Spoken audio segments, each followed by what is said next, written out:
Hepatobiliary system की different diseases को differentiate किस तरह से करते हैं।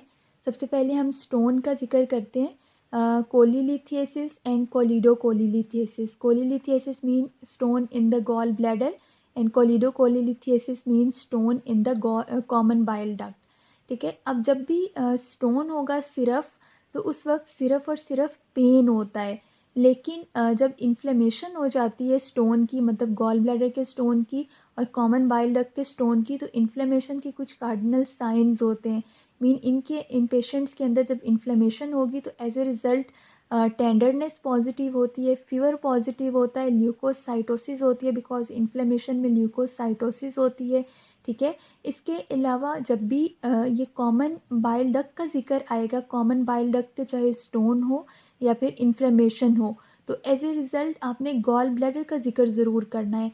बिकॉज ये मैंने प्रीवियस वीडियो में भी एक्सप्लेन किया है कि जब भी कॉमन बाइल डक्ट की वजह से, कॉमन बाइल डक्ट की स्टोन की वजह से ऑब्स्ट्रक्शन होती है, as a result gall bladder की फाइब्रोसिस हो जाती है, गॉल ब्लैडर इम्पाल्पेबल हो जाता है। ठीक है, वन बाय वन हम इनको डिस्कस कर लेते हैं।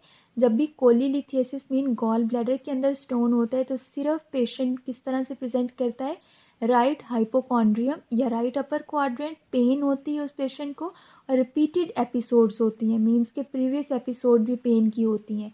ठीक है, इसके अलावा कोई फीवर की, कोई टेंडरनेस, वॉमिटिंग वगैरह की हिस्ट्री नहीं होती, क्योंकि कोई इन्फ्लेमेशन नहीं है। जबकि कोलिडोकोलीलिथियसिस के पेशेंट्स किस तरह से प्रेजेंट करते हैं, मींस कि जब भी कॉमन बाइल डक्ट के अंदर स्टोन होता है, अभी इन्फ्लेमेशन नहीं हुई, तो एक तो राइट अपर क्वाड्रेंट में पेन होता है। सेकेंडली, ये मैंने बाइल डक्ट काफ़ी नीचे बनाई है, यूजुअली ये लिवर के लेवल पे ही होती है। ठीक है, इन पेशेंट में एक तो राइट अपर क्वाड्रेंट में पेन होता है।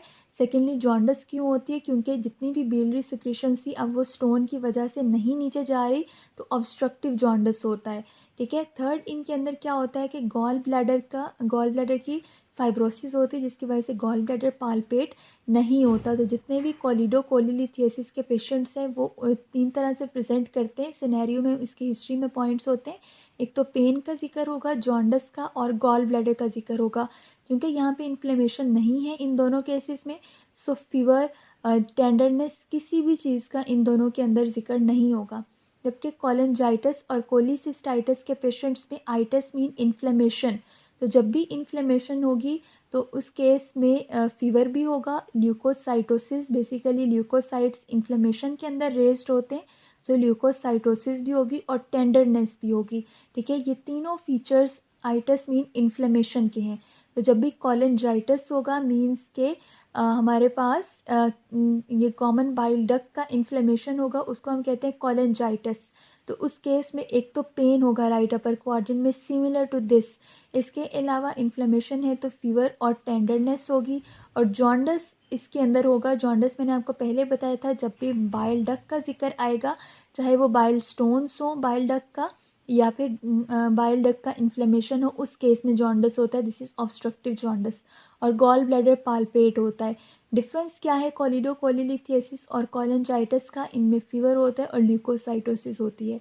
जबकि कोलिसिस्टाइटिस के पेशेंट्स में, मींस कि जब गॉल ब्लैडर का इन्फ्लेमेशन हो जाता है ड्यू टू स्टोन्स, तो इन पेशेंट्स के अंदर सिमिलरली एक तो पेन होती है राइट अपर क्वाड्रेंट या एपिगैस्ट्रिक रीजन में, सेकेंडली इन्फ्लेमेशन की वजह से फीवर, टेंडरनेस होती है और वॉमिटिंग होती है।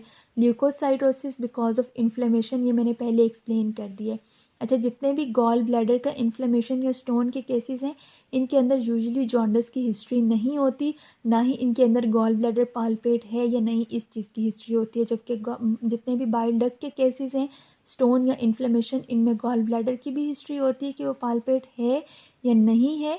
और सेकेंडली, इनके अंदर हमारे पास क्या हिस्ट्री होती है, जॉन्डिस की।